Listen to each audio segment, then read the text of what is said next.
Hello दोस्तों, नमस्कार। स्वागत है आप सभी का एजुकेशन मंत्रा में। दोस्तों यहाँ पर बात होगी 69,000 शिक्षक भर्ती अपडेट्स, विभिन्न प्रतियोगी परीक्षाओं एनसीबीसी का फैसला, सरकार को लगा बड़ा झटका, अब होगा बड़ा उलटफेर, 5,844 नियुक्तियों को बताया अवैध, यूपी पीएससी ने स्थगित कर दी 2 बड़ी परीक्षाएं, असिस्टेंट प्रोफेसर भर्ती परीक्षा पर संकट के बादल और यूपी में अब कर्फ्यू, छुट्टियां आखिरकार कब तक, तो वन बाय वन हर एक अपडेट पर डिस्कशन करेंगे। वीडियो को लाइक एंड शेयर करें और चैनल पर नए हैं तो सब्सक्राइब भी कर लें, जिससे कि जो लेटेस्ट वीडियो हैं उनकी नोटिफिकेशन लगातार मिलती रहे। तो चलिए दोस्तों, वीडियो सेशन को स्टार्ट करते हैं।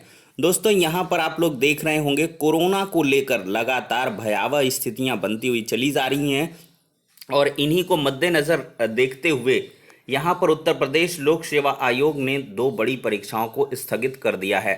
देख सकते हैं मौजूदा स्थिति को देखते हुए उत्तर प्रदेश लोक सेवा आयोग ने 2 भर्ती परीक्षाओं को स्थगित कर दिया है।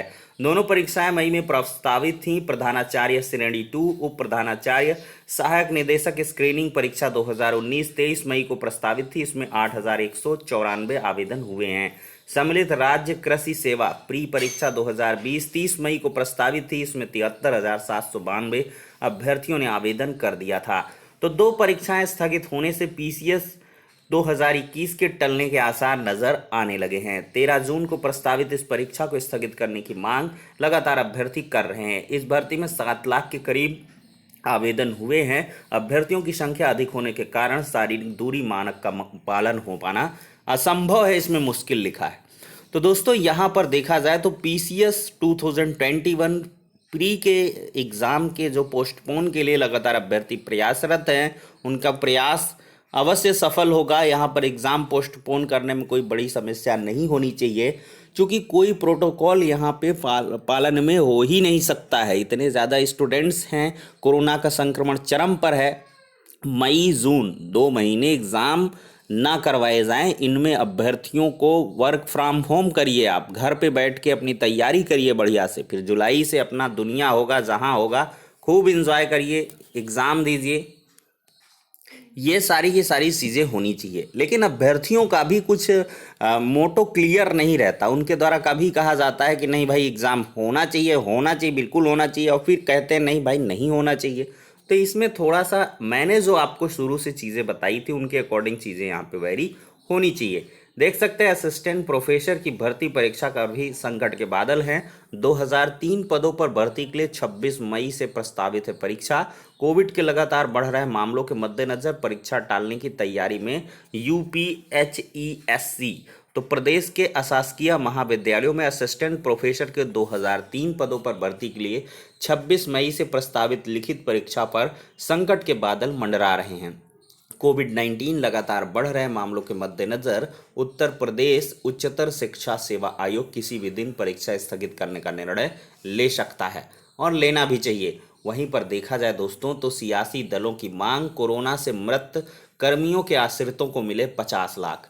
देखिए, सपा के राष्ट्रीय अध्यक्ष और पूर्व मुख्यमंत्री अखिलेश यादव ने पंचायत चुनाव ड्यूटी के दौरान कोरोना संक्रमण से शिक्षकों और अन्य कर्मचारियों की मौत का आरोप लगाया है और उन्होंने बताया कि पंचायत चुनाव ड्यूटी के दौरान जिन अध्यापकों और कर्मियों की मौत कोरोना संक्रमण से हुई हैं, उनके आश्रितों को 50 लाख रुपए की आर्थिक सहायता दी जाए।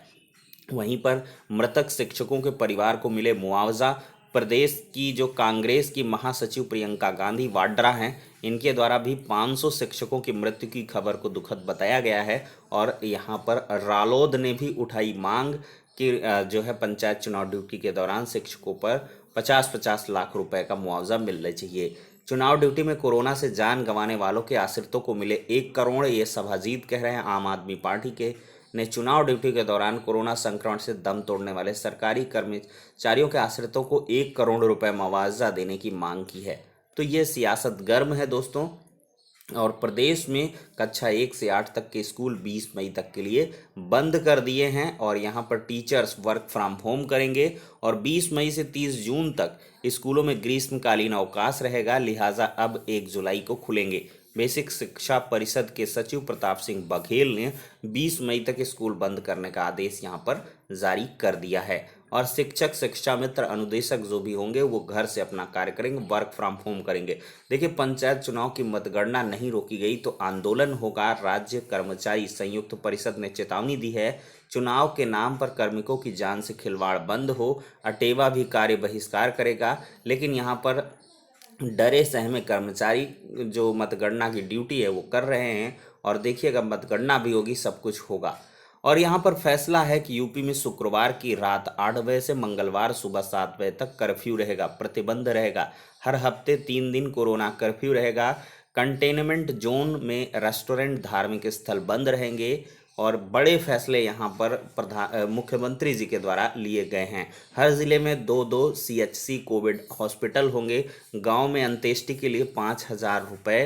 देखिए, ग्राम पंचायतों में कोरोना संक्रमण के निधन पर सरकार अंतिम संस्कार के लिए परिवार के वयस्क व्यक्ति को 5,000 रुपये देगी। यदि परिवार के लोग इसमें सहयोग ना कर पाने की स्थिति में हैं तो यहाँ पर ग्राम पंचायत इस राशि में 100 का दाह संस्कार करेगी। गर्भवतियों के लिए हेल्पलाइन नंबर है। देखिए, राष्ट्रीय महिला आयोग ने गर्भवती महिलाओं की चिकित्सा सहायता मुहैया कराने के लिए व्हाट्सएप नंबर इतने की शुरुआत की है। आयोग ने कहा है कि हेल्पलाइन नंबर पे इस गर्भवती संपर्क कर सकती हैं महिलाएं जो भी हैं अपना इसके अकॉर्डिंग। तो ये दोस्तों यहाँ पे चीज़ें चल रही हैं। चुनाव ड्यूटी में शिक्षकों की मौत पर देख सकते हैं, सियासत पर बड़े बड़े पन्ने भरे जा रहे हैं। वहीं पर पॉलिटेक्निक में प्रवेश के लिए अब 15 मई तक आप लोग आवेदन कर सकते हैं। देख सकते हैं, कोरोना संक्रमण को देखते हुए पॉलिटेक्निक संस्थानों में प्रवेश के लिए आवेदन की अंतिम तारीख 15 मई कर दी गई है। संयुक्त प्रवेश परीक्षा परिषद के संबद्ध अधिकारी का राम रतन ने बताया कि अभ्यर्थी वेबसाइट पर 15 मई तक ऑनलाइन आवेदन कर सकते हैं। तो ये बड़ी अपडेट है। वहीं पर देखा जाए तो क्या पिछली बार की तरह लॉकडाउन का वक्त आ गया? हाईकोर्ट का कमेंट है। बम्बई उच्च न्यायालय का महाराष्ट्र सरकार से सवाल, कम से कम 15 दिन के लॉकडाउन पर हो विचार। क्या टीके के लिए कैदियों के पास आधार होना अनिवार्य है? टीके की कीमतें तय करने के लिए सुप्रीम कोर्ट जाएं। केंद्र सरकार 14 महीने से क्या कर रही है? हाईकोर्ट का कहना है। अब बढ़ते हैं NCBC की तरफ। देख सकते हैं, राष्ट्रीय पिछड़ा वर्ग आयोग ने 69,000 शिक्षक भर्ती मामले में कई बार सुनवाई की थी। विभिन्न जिलों के मंडलवार BSS साहबान को भी बुलाया गया था। वहाँ पर सारा जो मतलब कार्यक्रम है वो हुआ था और उसके बाद से यहाँ पर अंतरिम रिपोर्ट यहाँ पर सबमिट की गई है। मतलब अंतिम नहीं है, अंतिम आनी बाकी है। ये अंतरिम रिपोर्ट है। शिकायतों का संक्षिप्त विवरण दिया गया है। एक लंबा चौड़ा आदेश यहाँ पर देख सकते हैं। स्कैंड विथ कैम स्कैनर, ये NCBC की ऑफिशियल साइट से है। यहाँ पर देख सकते हैं। फाइनली अगर मैं दिखाऊं तो उपरोक्त प्रकरण में OBC श्रेणी के उम्मीदवारों के आरक्षित कुल 18,598 सीटों में से 5,844 सीटें ऐसी हैं जो OBC श्रेणी के उम्मीदवारों को दी जानी थी, परंतु जो जनरल श्रेणी के उम्मीदवारों को दी गई हैं और इस प्रकार OBC उम्मीदवारों के अधिकारों का उल्लंघन हुआ है। तो यहाँ पर नियुक्तियाँ गलत बताई गई हैं 5,844 पदों पर। और आयोग द्वारा प्रश्नगत मामलों में विस्तृत जांच की गई है, जिसमें भारत के संविधान के अनुच्छेद 14, 15, 16 आदि के उल्लंघन परिणामस्वरूप उपरोक्त तथ्यों के आधार पर जिन अधिकारों द्वारा आरक्षण नीति, नियम और विनियमों को लागू करने में उल्लंघन किए गए और जिनके द्वारा गलत फैसले लेकर शासन के आदेशों की अवहेलना की गई है का उत्तरदायित्व नियुक्त करते हुए संबंधित गैर जिम्मेदारी के विरुद्ध गंभीर कार्रवाई तथा वंचित लाभार्थियों को न्याय करने की संस्तुति की जाती है। संस्तुति कर दी है। उल्लेखनीय है कि किसी तथ्य के संबंध में कोई भी पक्ष इस अंतरिम रिपोर्ट में संशोधन चाहता था, तथ्यों को संशोधित कराना चाहता है, तो 15 दिवसों का अंतिम अवसर दिया गया है। मतलब यहाँ पर अधिकारियों पर भांडा फोड़ा गया है कि अधिकारियों ने 14, 15, 16 आर्टिकल का उल्लंघन किया है और शासन ने जो भी आरक्षण के मानक, नियम, नीति को निर्धारित किया है उनकी अनदेखी करते हुए यहाँ पर नियुक्तियाँ की गई हैं। और यहाँ पर 15 दिवसों के लिए समय भी दिया है कि कोई भी अधिकारी की अगर टेंशन हो रही है तो 15 दिन के अंदर आयोग के अंदर आकर के अपना पक्ष रखे और तर्क रखे और इसके आधार पर अपनी चीज़ों को स्पष्ट करें, अन्यथा कोई भी सुनवाई का अतिरिक्त मौका नहीं दिया जाएगा। समस्त पक्षों की सहमति समझी जाएगी। मतलब फिर फाइनल जजमेंट यहाँ पर NCBC के द्वारा दे दिया जाएगा। उपरोक्त तथ्यों के आलोक में जांच आख्या शासन को अग्रेतर कार्रवाई के लिए यहां पर प्रेषित कर दी गई है। यानी कि 15 डेज होने के बाद से एनसीबीसी यहां पर फाइनल जजमेंट देगी और एनसीबीसी ने लगभग स्पष्ट कर ही दिया है कि यहां पर 5,844 सीटों के साथ खिलवाड़ हुआ है। ओबीसी की सीटें जनरल कम्युनिटी कैंडिडेट्स को दे दी गई हैं और ये ओबीसी उम्मीदवारों को मिलनी चाहिए।